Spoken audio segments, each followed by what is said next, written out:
Это не значит, что Бузачи снял свою кандидатуру, даже не заявив в чью пользу, даже всем было ясно, что в пользу Ирины Влах. Это не значит, что Ирина Влах получила плюс 10% от Бузачи. Нет, иногда так не срабатывает. Иногда срабатывает другая технология. Потому что, когда снимал Кайкы, было зациклено внимание аудитории на то, что в пользу человека, который может реально победить. То есть слово «в пользу» работает больше, чем сам Кайкы, чем кандидатура Кайкы. Или возможность, сколько мог бы взять.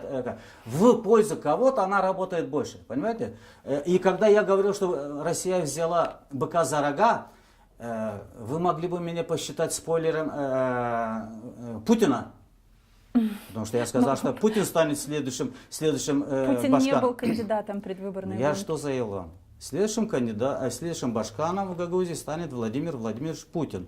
То есть не Ирина Влах, а у нас Путин Ну является конечно, Башканом. я же всегда поднимаю этот уровень на шарже, всегда. Но тот, кто понимает шаржи, они сразу поняли, за кого надо голосовать.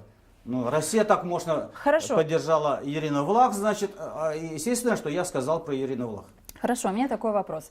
Вы говорите, Россия мощно поддержала Ирину Влах. Скажите, вы полагаете, что без такой мощной поддержки Ирина Влах не смогла бы попасть во второй тур, либо выиграть эти выборы? Она Скажите. попала во второй тур, но вероятность выигрыша была бы очень маленькая.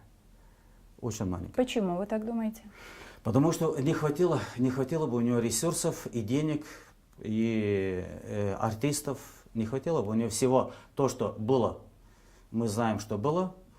Не хватило бы у нее. Нехватка денег.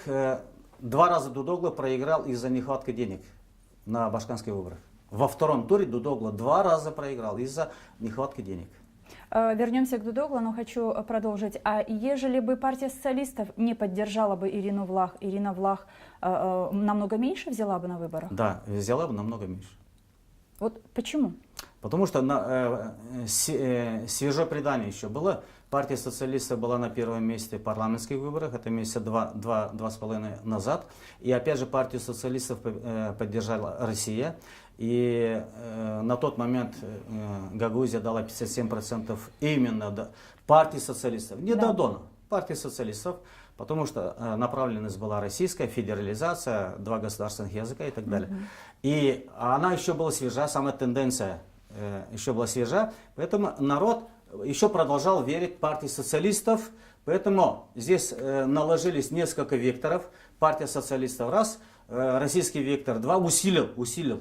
Они друг друга усиливали. Результатом там оказалась Ирина Влах, и она в первом туре Ясно. выскочила. Тогда хочу получить ответы на такой вопрос. Вот на парламентских выборах партия коммунистов, в которой состояла тогда Ирина Влах, взяла 10%, чуть более 10%. 12%.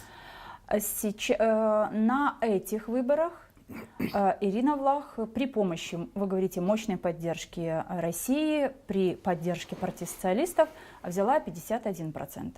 Вот скажите, если бы не было бы этой поддержки, каков был бы личный результат, ваши прогнозы, что звезды говорят, личный результат Ирины Влах на этих выборах?